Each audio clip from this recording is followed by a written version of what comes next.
हाय बच्चों, क्या हाल है। मैं विक्की सिंह और एसवीपी इंस्टीट्यूट में आपका स्वागत है। ये वीडियो बहुत इंपॉर्टेंट होने वाला है। बहुत से बच्चों की कन्फ्यूज़न को ये क्लियर कर देगा और आपके जो डाउट्स जो आपके दिमाग में आ रहे होंगे उसको क्लियर करेगा और आगे के लिए आपका रास्ता थोड़ा सा क्लियर कर देगा। ये लो विज़न केस की मैं यहाँ बात करने वाला हूँ। लो विज़न का जो केस है उसमें रिजर्वेशन की पॉलिसीज़ क्या है, नीट में भी और जेई में भी। मैं दोनों की बात करने वाला हूँ। दोनों के ब्रोशर को ठीक से स्टडी करने के बाद ये जानकारी मैं आपको दे रहा हूँ। हर बार जानकारियों में कुछ ना कुछ अपडेशन होता है, कुछ ना कुछ एडिशन होता है। तो इस बार आपको क्या देखने को मिल रहा है, क्या चीज़ें हैं, बिल्कुल क्लियर करके आपको बताता हूँ। देखो, सबसे पहले जो ब्रोशर में लिखा हुआ है वही बातें मैं आपको बोल देता हूँ, फिर उसका मैं एक्सप्लेनेशन नीचे दूंगा।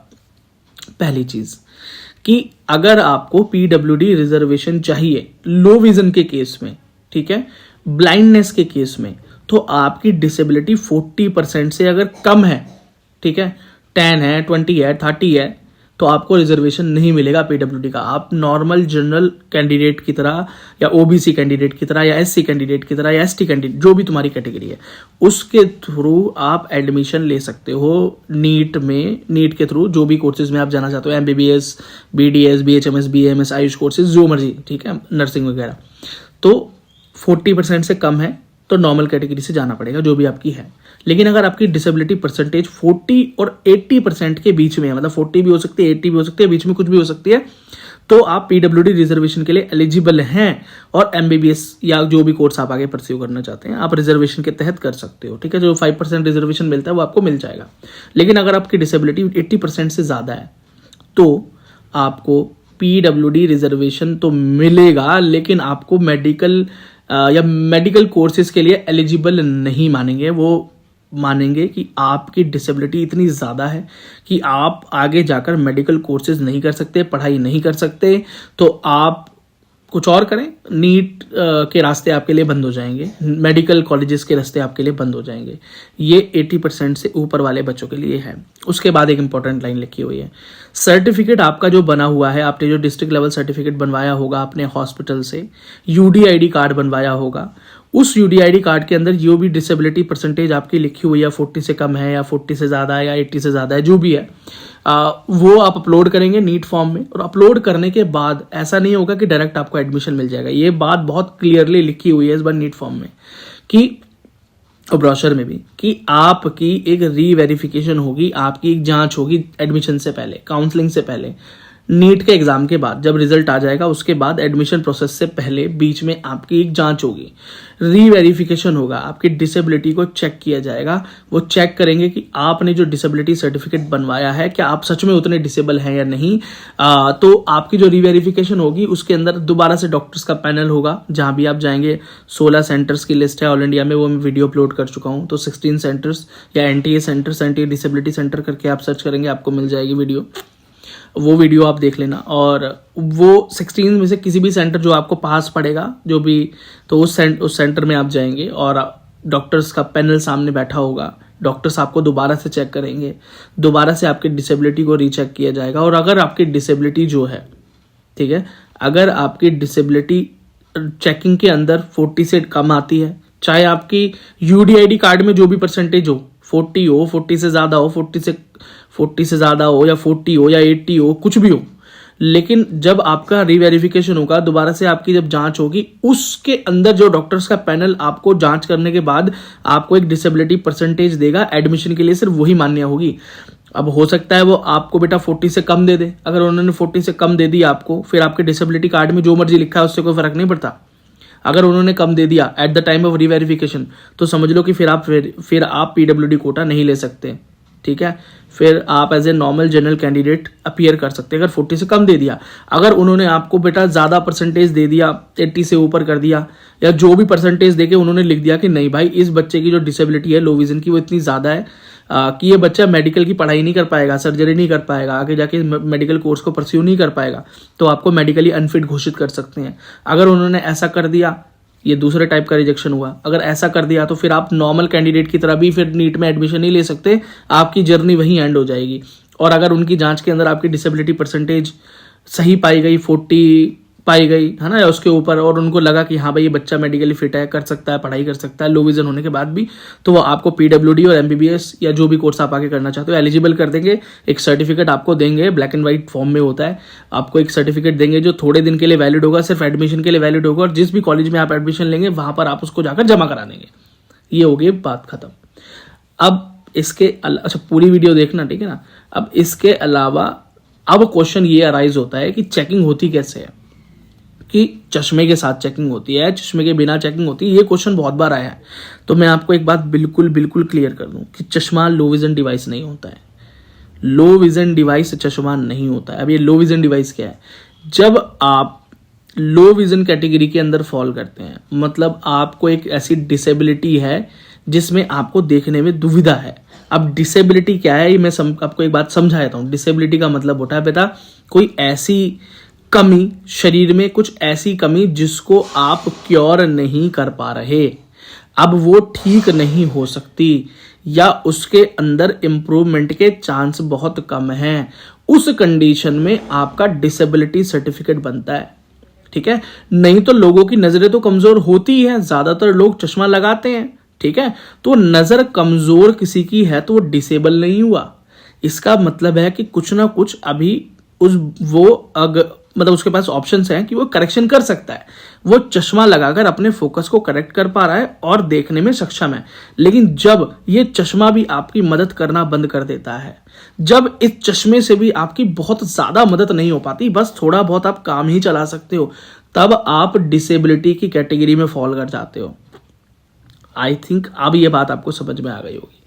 तो अगर चश्मा लगाने से आपकी डिसेबिलिटी में कमी आ रही है, आपकी देखने की क्षमता बहुत ज्यादा बढ़ रही है, ऑलमोस्ट नॉर्मल तक आप पहुंच जाते हो चश्मा लगाने के बाद, जो भी आपका नंबर हो, कितना ही माइनस में हो, लेकिन अगर चश्मा लगाने के बाद आप चीजें ढंग से पढ़ पा रहे हो, ठीक है, आप चश्मा लगाने के बाद बहुत सक्षम हो जाते हो, तो डिसेबिलिटी कैटेगरी में फॉल नहीं हो पाओगे। कुछ परसेंटेज तो जरूर बन जाएगी डिसेबिलिटी की, लेकिन बेंचमार्क डिसेबिलिटी तक नहीं पहुंच पाओगे, ठीक है। अभी सुनते रहो, मैं इसमें थोड़ा और क्लैरिटी देता हूं कि अब मतलब कई बार बच्चे बोलते हैं कि भैया कि बिना चश्मे की जांच कर रहे हैं तो मेरा परसेंटेज कुछ बन रहा है, ज्यादा बन रहा है, चश्मे के साथ जांच कर रहे हैं तो मेरा परसेंटेज कम बन रहा है, तो ये तो ठीक नहीं है मेरे साथ, मेरे को तो बिना चश्मे के चेक करना चाहिए था।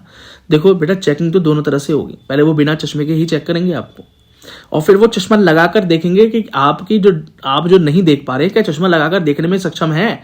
अगर आप चश्मा लगाकर देखने में जितने भी सक्षम होंगे, वही आपकी डिसेबिलिटी परसेंटेज वहां पर काउंट होगी। इसका मतलब ये चश्मा जो है लो विजन डिवाइस नहीं है, ये चश्मा आपको देखने में हेल्प कर रहा है, क्योंकि आपकी डिसेबिलिटी को ये कम कर सकता है, ठीक है। मतलब कि कम जो दिक्कत है उस दिक्कत को कम कर सकता है, ठीक है। लेकिन मान लो कि एक आंख से मुझे दिखता ही नहीं, मेरी जो नर्व है अंदर डैमेज हो गई, मेरा रेटिना डैमेज हो चुका है, मेरी आंख में कोई चोट लगी जिसकी वजह से इसकी रोशनी चली गई, क्या ये चश्मा इस रोशनी को वापस ला सकता है? क्या ये चश्मा उस आंख की रोशनी वापस ला सकता है? क्या वो चश्मा उस खराब आंख को देखने में मदद कर सकता है? अगर मेरी अंदर से नर्व डैमेज हो गई तो क्या ये चश्मा उसमें हेल्प कर सकता है? नहीं कर सकता। इसीलिए ये चश्मा लो विजन डिवाइस नहीं है। लेकिन अगर ये चश्मा लगाने के बाद आप अपनी आंखों की देखने की क्षमता में अच्छा मतलब ये समझ लो कि 50, 70, 80% तक का भी, 100% नहीं बोल रहा, 50, 70, 80% तक का भी अगर आपको फायदा हो रहा है ना, चश्मा लगाकर दिखना शुरू हो गया है, तो फिर आप डिसेबिलिटी कैटेगरी में फॉल नहीं हो रहे हो, तो फिर आपको रिजर्वेशन मिलना मुश्किल हो जाएगा, 40% बननी मुश्किल हो जाएगी। अगर आपकी एक आंख पूरी तरह से बेकार है, मतलब ये हो दोनों में से जो भी हो, एक आंख पूरी तरह से बेकार है, उसमें कोई रोशनी नहीं है, आपको बिल्कुल भी दिखाई नहीं देता, और दूसरी आंख आपकी नॉर्मल है, तो आपका सिर्फ 30% डिसेबिलिटी सर्टिफिकेट बनता है, सिर्फ 30%, सिर्फ 30%। जबकि एक आंख पूरी तरह से डैमेज हो चुकी है, उसके पश्चात उसके बावजूद भी सिर्फ 30% मिलता है, आपको रिजर्वेशन नहीं मिलता है। इसका मतलब एक आंख में अगर कंप्लीट ब्लाइंडनेस हो गई है तो दूसरी आंख के अंदर भी कुछ ना कुछ कमी होनी चाहिए देखने में, ठीक है, तब जाकर ये बात बनती है। अच्छा, लो विजन में किन बच्चों का केस ज्यादा स्ट्रांग होता है? जिनको फोकस के अलावा कोई प्रॉब्लम होती है, जैसे कि मान लीजिए कि अंदर का नर्व ही डैमेज हो गया है, रेटिना में कोई ना कोई प्रॉब्लम हो गई है, मसल्स बहुत अंदर वीक हो चुकी हैं, ठीक है, तो इस तरह के बच्चों को रिजर्वेशन के चांसेस ज्यादा रहते हैं। मतलब अब ये लो विजन डिवाइस क्या है, मैं बार बार इस बारे में बोल रहा था। लो विजन डिवाइस है क्या? लो विजन डिवाइस होता है कि मान लो कि किसी बच्चे की आंखों में इतनी कम रोशनी हो गई है कि ये चश्मा जो है नॉर्मल ये मदद कर ही नहीं पा रहा है, ये बस थोड़ा बहुत काम चला रहा है लेकिन कंप्लीट मदद नहीं कर पा रहा है, तो उसे लो विजन डिवाइस यूज़ करना पड़ता है। उसमें स्पेशल दूरबीन लगी होती है, लेंस लगे होते हैं बड़े बड़े, ठीक है। वो उसकी लो विजन डिवाइस करके आप वीडियो चेक करोगे तो आपको वीडियो मिल जाएगी, SVP institute low vision device के नाम से चेक करोगे आपको मिल जाएगी। कोशिश करूंगा कि उस वीडियो का लिंक इस वीडियो के डिस्क्रिप्शन में डालूं, तो आप जरूर एक बार देखना कि लो विजन डिवाइस दिखता कैसा है, तो आप देख पाओगे कि लो विजन डिवाइस जो है वो बच्चों की डिसेबिलिटी को कम तो नहीं कर रहा है, लेकिन हाँ उनको वो देखने में सक्षम बना रहा है, ठीक है। और वो डिवाइसेस कैरी करना बड़ा मुश्किल है, बहुत अजीब दिखाई देते हैं। चश्मा भी होता है तो उस पर अलग से लेंस लगा होता है, या वो एक मैग्नीफाइंग ग्लास टाइप इस तरह से देखना पड़ता है उनको नॉर्मली। तो अगर ये कंडीशन हो जाए तो फिर आपकी परसेंटेज काफ़ी हो जाती है, तो रिजर्वेशन मतलब कुल मिला के मैं इस वीडियो में आपको यही बताना चाह रहा था कि जो चश्मा है ये लो विजन डिवाइस नहीं है। चश्मा लगाकर आपके विजन में अगर बहुत अच्छा इंप्रूवमेंट हो रहा है तो आपकी वही परसेंटेज बनेगी, ठीक है। तो ये मत बोले अनफेयर हो रहा है मेरे साथ, अनफेयर नहीं हो रहा है, सच यही है कि वो बिना चश्मे के ही आपको चेक करते हैं। फिर बिना चश्मे के चेक करने के बाद वो आपको लेंस लगाकर चेक करता है, मतलब आपका चश्मा नहीं, वो लेंसेज लगाते हैं। चश्मा होता है, अगर आप कभी चश्मा बनवाने गए होगे तो आपने देखा होगा कि एक चश्मा होता है ब्लैक, जिसमें लेंसेज चेंज करते हैं। वो लेंसेज जो है वो चेंज करते रहते हैं और आपसे पूछते हैं आप ठीक से पढ़ पा रहे हो, चार्ट को ठीक से पढ़ पा रहे हो, आप ठीक से पढ़ पा रहे हो, आप ठीक से। तो अब जब लेंसेज बदलते जाते हैं फिर आप बोलते हो हाँ हाँ हाँ अब ठीक है, अब मुझे काफ़ी साफ नज़र आ रहा है। तो फिर उनको लगता है ये वाला लेंस जो इनके लिए ठीक रहेगा, ये इनका फोकस लेंथ में दिक्कत आ गई है, ये इनका नंबर बन गया है। इस तरह से वो जांच होती है। तो अगर लेंसेज लगाने से आपके विजन में इंप्रूवमेंट आ रहा है तो वो चश्मा ही है, ठीक है। वो लो विजन डिवाइस नहीं है, याद रखना। वो कभी जब जांच में आप जाओगे तो वो यूज़ करेंगे आपके साथ, तो वो लो विजन डिवाइस नहीं, वो चश्मा ही है, वो एक चश्मा ही है। बस चश्मे में वो लेंस चेक करके वो हटा के बस ये देखते हैं कि आपको कौन सा लेंस सूट कर रहा है, ठीक है। अब मेरी बात आपको समझ में आ गई होगी। तो उस लेंस में देखने के बाद जब आपकी क्षमता अच्छी हो जाती है, उसके बाद आपका जो परसेंटेज बनता है वही आपका डिसेबिलिटी परसेंटेज होगा, फाइनल परसेंटेज वही होगा। तो उसी के बेसिस पे आपको रिजर्वेशन मिलेगा या नहीं मिलेगा, ये है सीन सारा। तो अब आपको सारी बातें समझ में आ गई होंगी। अगर आपको मेरा प्रयास पसंद आया तो वीडियो को लाइक, चैनल को सब्सक्राइब और वीडियो को शेयर जरूर करें। आप नीट एस्पिरेंट हैं, जेई एस्पिरेंट हैं, या किसी गवर्नमेंट एग्जाम के लिए बैठ रहे हैं, क्राइटेरिया एकदम सेम है। यही क्राइटेरिया है इस बार का, बिल्कुल सेम सिनेरियो है, इसी तरह से जांच होती है, यही सेम चीज़ें हैं, कुछ भी अलग नहीं है। ना जेई में आपको अलग देखने को मिलेगा, ना नीट में, ना किसी गवर्नमेंट एग्जाम में। किसी भी गवर्नमेंट एग्जाम को यहाँ फिट कर लेना, सब जगह सेम चीज़ें हैं, ठीक है। तो ये सारा इन्फॉर्मेशन अगर आपको रिटर्न फॉर्म में चाहिए तो हमारे Telegram channel, Instagram channel, WhatsApp channel, Facebook channel, सबके लिंक इस वीडियो के डिस्क्रिप्शन है। फ्री ऑफ कॉस्ट आपको ये चीज़ें मिलने वाली है। मुझे भी आप फॉलो कर सकते हो इंस्टाग्राम पे, दावे किसिंग नाम से मेरा इंस्टाग्राम अकाउंट है, लिंक इस वीडियो के डिस्क्रिप्शन में है। आप चाहो तो एज ए मेंबर ज्वाइन हो सकते हो हमसे, उसके लिए सिर्फ ज्वाइन बटन पे क्लिक करना है, डिस्क्रिप्शन में लिंक है। मेंबर होने के बहुत से फायदे हैं, आपके कमेंट्स के अर्ली रिप्लाई, आपके मेल्स के अर्ली रिप्लाई, आपके लिए स्पेशल वीडियोस, आपके लिए स्पेशल लाइव सेशंस, आपके लिए 1-to-1 सेशंस, टेलीग्राम पर आपके लिए अलग से ग्रुप के बाद उस ग्रुप के अंदर भी अलग से डिस्कशन, वीडियो सेशंस और बहुत से बेनिफिट जो कि एक मेंबर को मिलेंगे। तो और जब बहुत से लोग होते हैं तो उनको मुझ तक पहुँचने में थोड़ा समस्या होती है, लेकिन मेंबर्स का जो एक्सेस है वो मुझ तक कई ज़्यादा आसान है।